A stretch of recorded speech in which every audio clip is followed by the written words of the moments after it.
This video is brought to you by John Robson Guitar Tuition.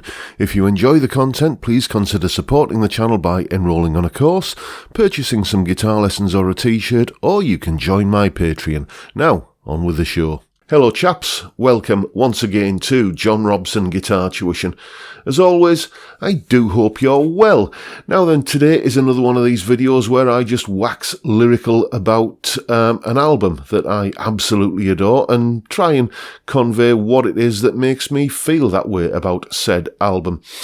And possibly, along the way, I might just end up turning one or two people on to some music that they were previously unaware of. But I've got to tell you, I think the chances of that happening today are pretty slim, because who hasn't heard of this album or heard it, the eponymously titled Boston debut album.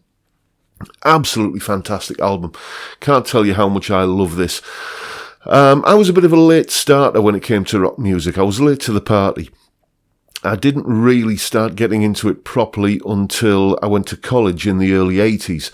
And living in the halls of residence there, every other room had, or every room really had, probably about 6 or 7 lads living in it, bunk beds and all of that, and there were numerous kind of boom boxes blasting out cassettes of everybody's musical tastes, and this is when I first started hearing a lot more. My musical palette broadened back then, and this album was one of the ones that I was introduced to in that period.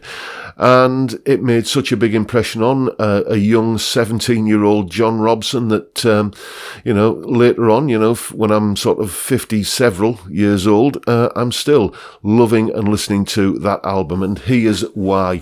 Let's have a look at each particular track. I mean, starting off with More Than a Feeling. Is there a better side one, track one opener to an album? I don't think so. It just it really sets the scene for what's going to come.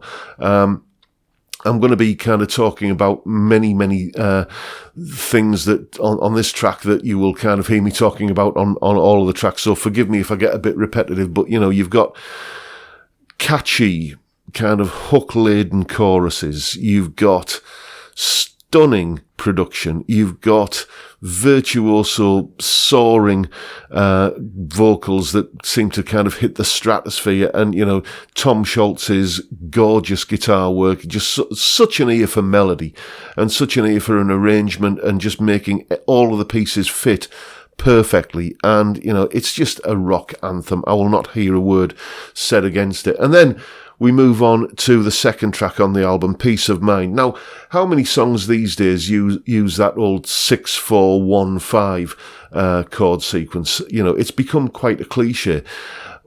But it wasn't when this album, or not so much anyway, when this album first came out, but what was it, 1976?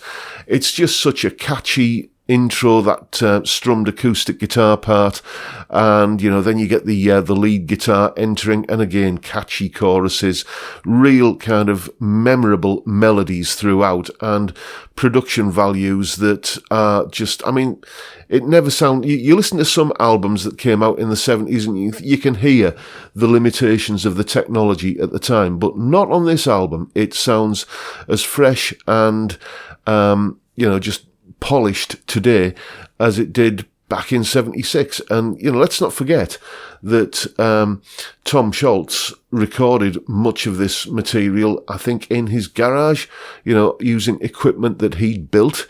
Dearie me. Then Foreplay, Long Time, the sort of double header, the kind of intro track to which is Foreplay going into Long Time.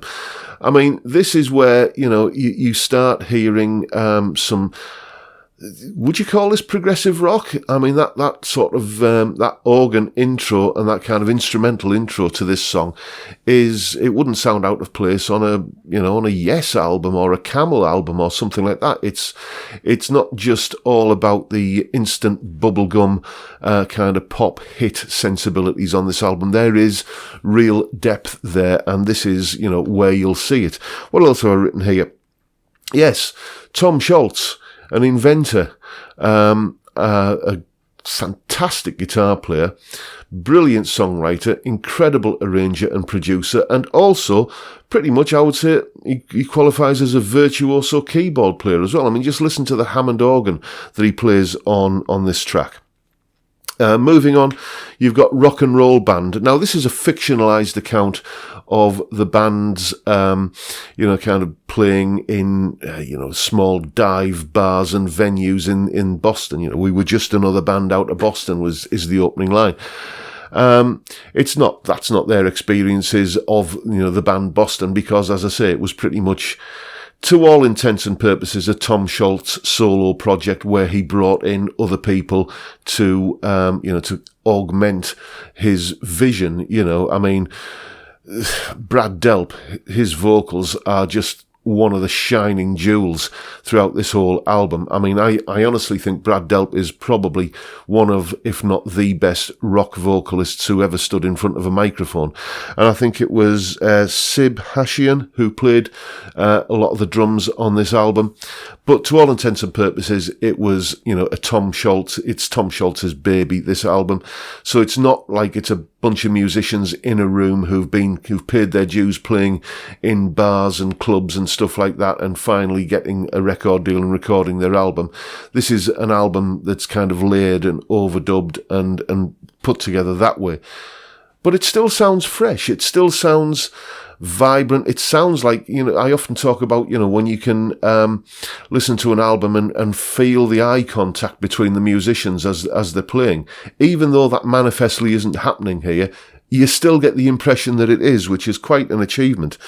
But, Rock and Roll Band, it's just, again, it follows the same kind of palette of colours that is running throughout this album. You've got, as I said, Tom Scholz's guitar sound. You've got the incredible production. You've got Brad's vocals. You've got the guitar harmonies. You've got the stunning vocal harmonies as well. But it's the Boston sound that you're hearing on each particular track. It's not the Boston formula. It never begins to sound formulaic or kind of like they're just stamping these songs out with a cookie cutter. Each song has its own identity, and you never lose track of where you are in the album. And then, every rock album really, let's put it this way, no rock album has ever suffered from the inclusion of an up-tempo 12-bar-ish boogie tune, and that's the next song really, isn't it? Smoking. That intro riff, that's just that kind of almost a cliched little kind of bottom end A chord blues rock kind of thing that kicks off the song. That is probably a distillation of, it definitely is a distillation of that Tom Scholz guitar sound. And it's what I like about this is when you first hear that guitar riff on the beginning, it does sound a little bit nasal and a little bit boxy. And then you hear it as the band come in, you hear it in the context of the mix, and it just works so well. And, that's vision for you, kind of like, let's kind of make this guitar sound like this, and I can tell it's going to sound good in the mix. It's just fantastic production. Even though it is just basically an up-tempo boogie shuffle kind of thing, it's a fiendishly complex arrangement. Once again, Tom Scholz gets his keyboard skills out of the wrapper here, and, brilliant Hammond organ soloing. And, kind of trading solos with himself on the guitar. Fantastic stuff. Next we move on to Hitch a Ride. What have I written here? Another belter of a track. They just keep coming. On the face of it, again, it's just another catchy little pop tune. But if you've ever watched Rick Beato's breakdown of this particular track, you will know that there's so much going on there.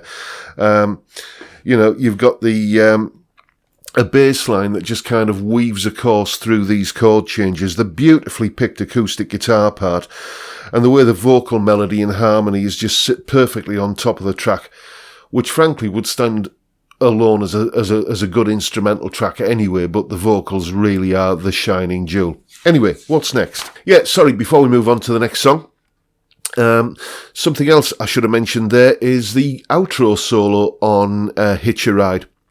Now, there is a second guitarist on a few tracks on this album, Barry Goodrow, and I just assumed that this was Barry Goodrow and Tom Scholz trading solos, but according to Mr. Wikipedia, that's not the case. Barry Goodrow doesn't contribute guitar on this track.